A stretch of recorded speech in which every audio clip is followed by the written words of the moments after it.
Well, hi there, YouTubers. Today we're going to work on a 7 horsepower Stickney. This old Derek from Penny's Hot Rod & Custom. I got tired of working on the Camel from climbing in and out, about 50 times, putting the exhaust system on there, and my hips sore, my back sore, so I'm going to work on this guy for a while. It's not like it's going to hurt. I've neglected this engine probably for about 8 years, so a couple more days ain't going to hurt. Hey, this engine, it came from out in western Manitoba. I believe it ran a drill well, and I think it was pulled off, or can't remember, it was stopped running because the wrist pin went in the cylinder and it scored up the cylinder pretty bad inside here, and that was it. That was the end of the engine. So at the time I was doing a couple of these 7 horsepower Stickneys, so I started making my own pattern because I had to make multiple parts. So in the piston, when I was doing the cylinder, I just cleaned the cylinders out to 100% true, clean, no score, no pitch, nothing, just a nice cylinder. So, and then I used the original piston and split the piston in half and used that as my part of my pattern, and also had to make a wood part too for the positive and negative part of the pattern. I will bring the pattern here one day and I'll show you guys pattern. This one ended up to being, I think it was 6 11/16. That's when it cleaned up. The only thing I have done with this engine in the last couple of weeks, it was over the Christmas holiday, is I spent 2 days with a wire wheel cleaning this whole engine up, getting it down to the bare casting, and I put a quick layer of primer on here. I'm not a fan of painting engines. I like painted engine. I really love old patina engine, original paint on it. It's just, this engine's going to sit outside, and you know what the sun does to the paint, so and it's just a fact. I do not have a storage building to put these stuff. And I've got quite a few other big engines, and it's not going to happen. So, and the deal was on this engine had to be painted, and I'm not going to back out on the deal on that one. So, and that I gave it a quick hone, well, a cleanup, just to make sure I didn't do any damage to the cylinder. 100%, no problem. Didn't do no damage. This engine actually sat outside probably for about 4 years. I couldn't remember if I put any oil on the cylinder to protect it, but I did. So I well, couldn't tell, but there's new Babbitt put on this. Like I said, I was making up jigs for doing multiples of these engines. But this will be kind of a screwed up project, and I apologize for that, because I did most of the machine work, like I said, when I was working on this 7, 8 years ago. So I'll just make the video putting things back together, basically. Like, we got to throw the crankshaft in the lathe, clean that up, and we'll do the piston.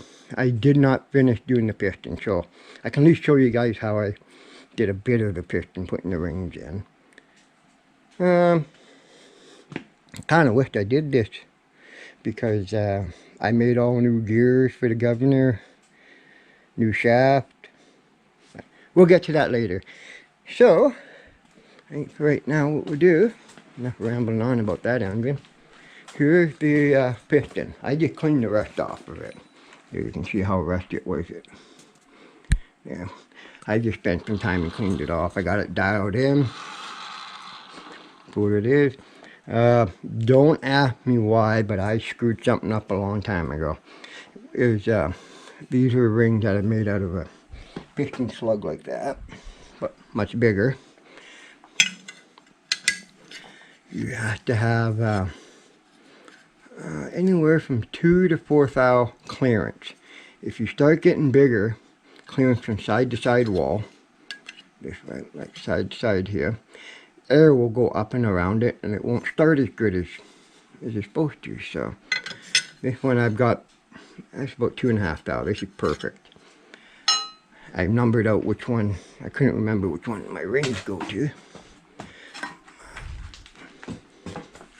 Not too sure, but I made these all too tight. They're not even a fit. So what we do is set up the compound here, and I've got some gauge blocks there, and I'll find out which side we gotta go, and at least finish off the piston. At least that's one thing already. If you look back in a short clip, there will be another Stickney running that has no paint on, or it might have some sort of crappy green paint. I restored that one. That engine runs beautiful. Okay, I'll get some stuff set up here, and we'll at least do a little bit of machine work on this engine. I just call this 1, 2, 3, 4 rings, just usually. That way I can keep everything all matched up. I don't know what I was thinking. I made this like a 1/2 inch, and that one a 1/2 inch, and I went 3/8 and 3/8. I must have been thinking about something when I did this before. But here's I got a 2 thou feeler gauge. Put my ring in there, and I can pull it through. 2 thou. I'm happy. That's good enough. Good. Like I say, if you start getting way too much gap in between here, it doesn't matter how good your rings are, air can get by, and it will affect the performance of the engine. It's just the way I like things fairly good. So put that ring away. I'll bring the first ring we'll go with. Now you guys can see that. Okay, the first ring, that's where this one's gonna go, but it's way too tight. It ain't gonna happen. I've already wrote the size down of the thickness of this ring, and I want 2 thou, this gap here, 2 or 3 thou bigger. So I gotta minus 2 or 3 thou from this. So I gotta make this I don't know, 505. Okay, I got my gauge block here. I always still like to make sure what size I have here, even though it says, I don't know if you guys can read that, like 400 thou, and I don't know, I can't read that one, it's so worn.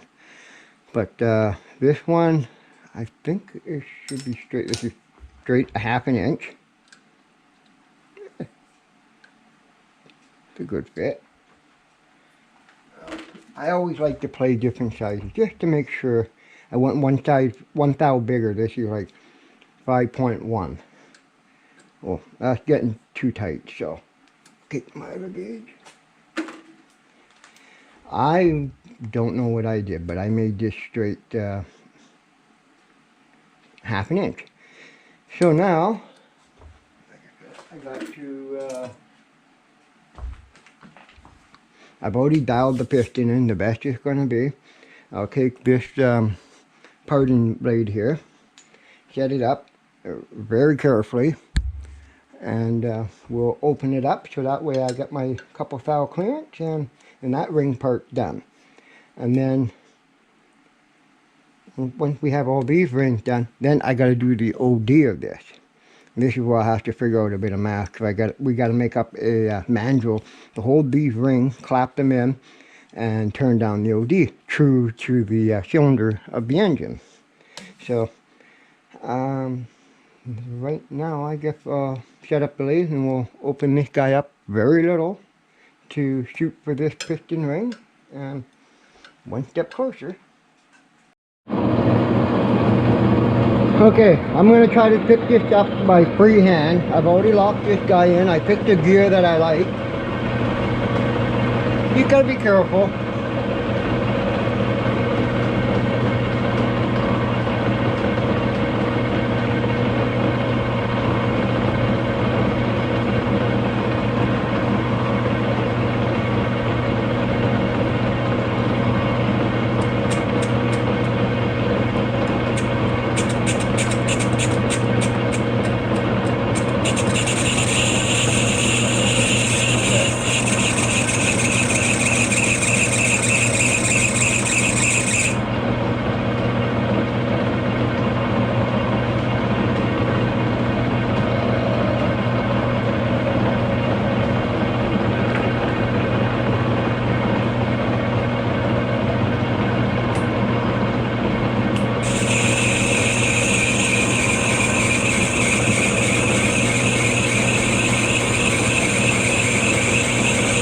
And now I'm just taking a real skim cut, just to see where I am.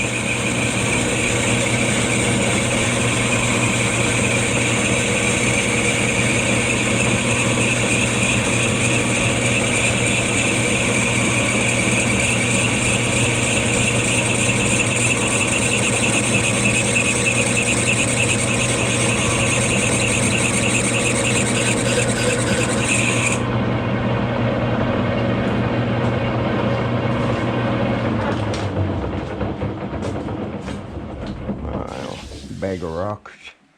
Okay, and now since I just did a touch, I know for a reference point. That one's already done. Number 4. Here's my number 1. I know this is not, well, it's just starting because I opened it up, but well, I can tell you it's tight. Okay, when we did that first little cut, just to see where we are, with my new mark, we actually opened it up 1/1000 of an inch. So now I'm, 502? Yeah, 502. So now we got 3 more thousandths to go, just for clearance. And I always like to just check the ring. The ring does go in there, but it's tight. There's no, we're pretty much size to size almost. I think this is 502 too. Yeah, we're size to size. So, what I'm going to do, very carefully, I'll set up, I'll bring you right back, but I'll set up a dial indicator onto here and move my compound back because I do not trust my witness marks on this lathe. I don't know if you guys can pick that up, but I got it straight on 0 right now. So now I'm going to bring my compound back. There we go, there's 2 thou. And make that cut, and hopefully that, all I have to open up that gap. Turn it back on.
Yeah, I know, I gotta fix that pulley.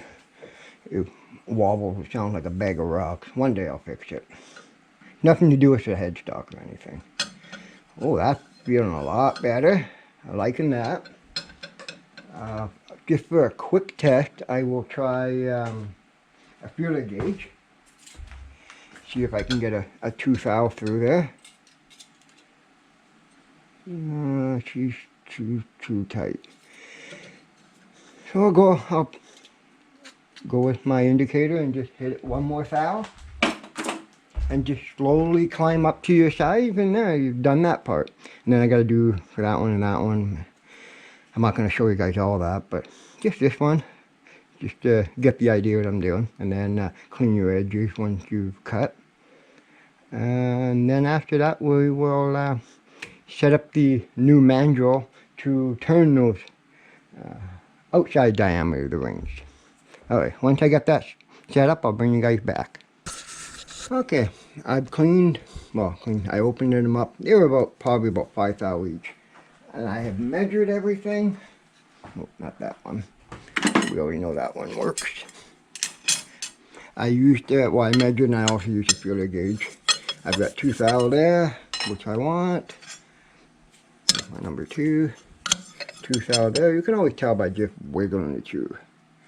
That's perfect. And my number 3. That's just perfect. And I ran my feeler gauge in there. I put it away, but that's all I use it. And I also used gauge block just to make sure all my readings are correct. So I'm happy with that. Now, I gotta put some of this stuff away. I'm just gonna quickly clean the rest off here. And I think I might even take the little nipple off there. I don't need it anymore. And then with these 2 slunks of metal, I'll make a cap out of this one, and this is going to be a mandrel. I'll set this, no, it'll be set, this will stay in the lathe, and I'll make this to the size so we can clamp the ring, so we can turn the OD of the ring down to whatever size the cylinder is. I'll have to write some measurements down if I can't remember what things are. It's been so long. So that's one part done. Oh, if I can never get into neutral. Yeah. That's one part. There we go. So this is, like I said, a brand new piston that was casted up. Well, probably 5-6 years ago. So, alright, I'll get some stuff set up and we'll start making a mandrel to hold a piston ring. Alright, I got the piston. I cleaned the end here. I'm happy with it.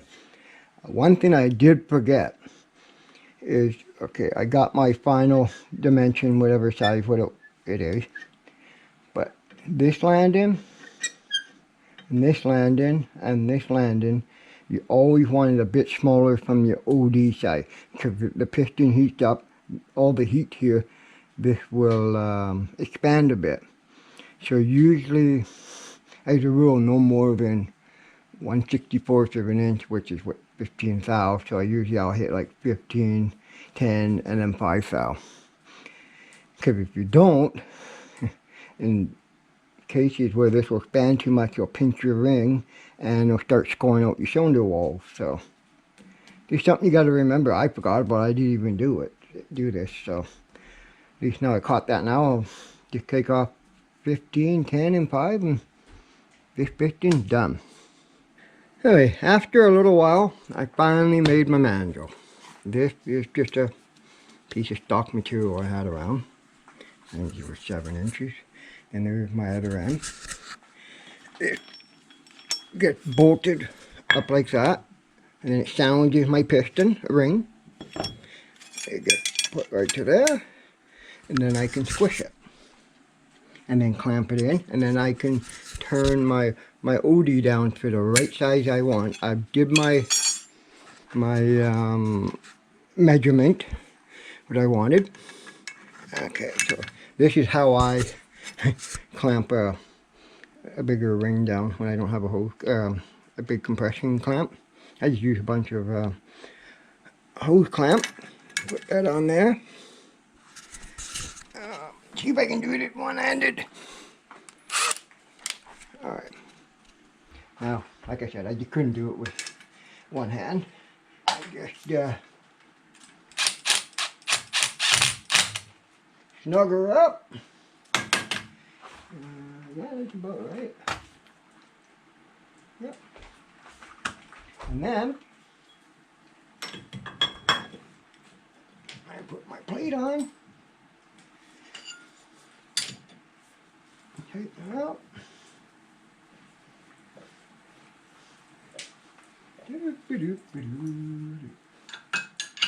Make sure she's good and snug. And then back it off. And that's how I can turn my OD down to the correct size that I want. And I think I'm shooting for, can't remember. I lied, it's just a little over 3/16 the bore size. So now I just measure what it is and slowly cut away at it and That's it. The only thing I screwed up on was I took my, and I didn't try go recutting everything. If I gotta make sure that gap is 4 thou per inch. So this is say a 6 3/4 bore. So I gotta have about 25 thousand per inch for a gap. But that's no big deal. I can do that by filing it. I think I'm already at about 15 thou, so I just got about another 10 thou. I can do that by hand. Not a big deal, but usually I do that in my mathematic and have that all set up, but I forgot about it. So it's been a while. I used to do this all the time. This is probably, I'll say this is probably at least my 100 piston ring I made. I made a lot back in the day.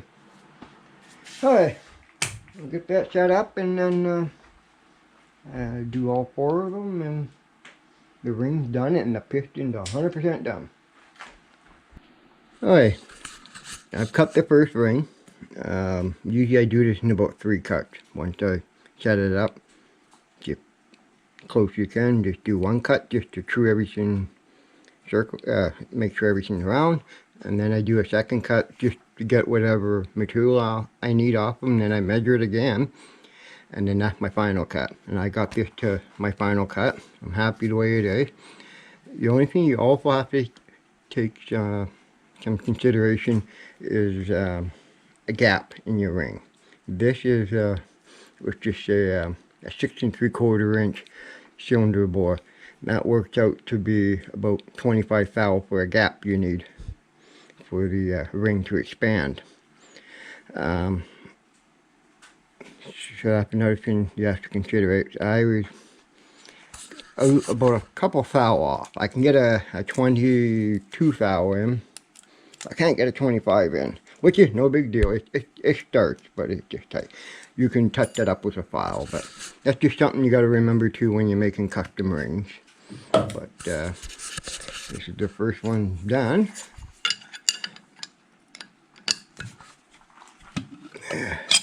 So I've lost the elastic, and then I'll just once I finish all the rings, I will take a emery cloth, or yeah, emery cloth, and just clean up the edges off the ring, just some sharp edges when you're oops, there, put that down. Just the sharp edges here and here from when you machine them. Just a piece of emery cloth to clean it. But this ring, by rights, I should be able to put in the cylinder now. And that was the big calipers I was using to measure everything. By rights, I should, once I take the emery cloth, take the sharp edges off. Okay, I'll get this cleaned up and I'll fill this in here and I'll show you guys once it's in there. And I should be able to read within 24 thou, or I still have my hash file up, but I should put that into that cylinder and it's true to that cylinder now. Now, I'll set this up and I'll show you guys in a minute. Okay, I used the piston to push this in the cylinder so it's square. And I got it in the new bore.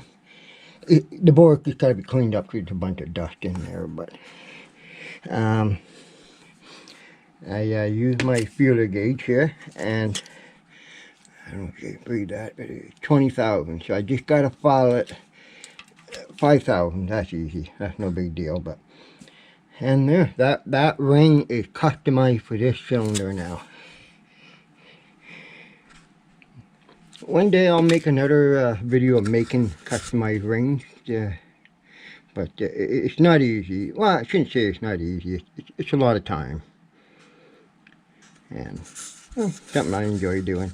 And the reason why when you do these rings, like you do them roughed out, then I usually leave them about 20 or 25 thou oversized, and then when they get cooked, 'cause they get in an oven and you cook them up to I think 1400 degrees or something. Don't quote me on the temperature, but for an hour, half an hour, and then you let them cool back down again, they lose their shape a little bit.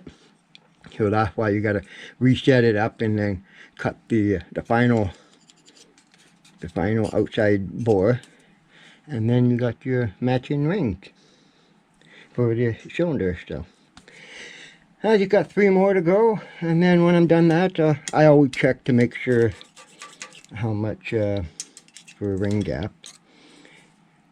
Sometimes you can set that all up on when you're making a mandrel, but I kind of forgot about it. I was off a little bit. It's no big deal. You can always fix it. So, alright, I got 3 more to go, and then we can finally, well, maybe I'll call that a video, but I'll do a little more, but then we can call that, and then I can, another thing done for this engine.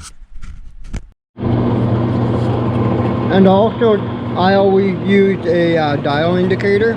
That way, when first time I did my first ring, I know where my final cut is. I still measure it, but just makes life a little easier.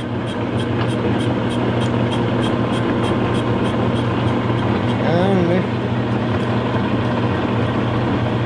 one goes there.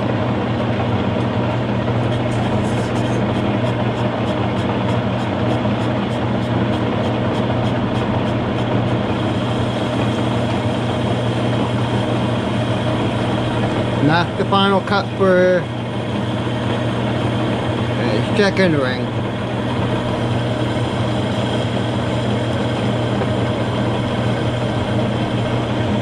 That way I know my dial indicator doesn't move.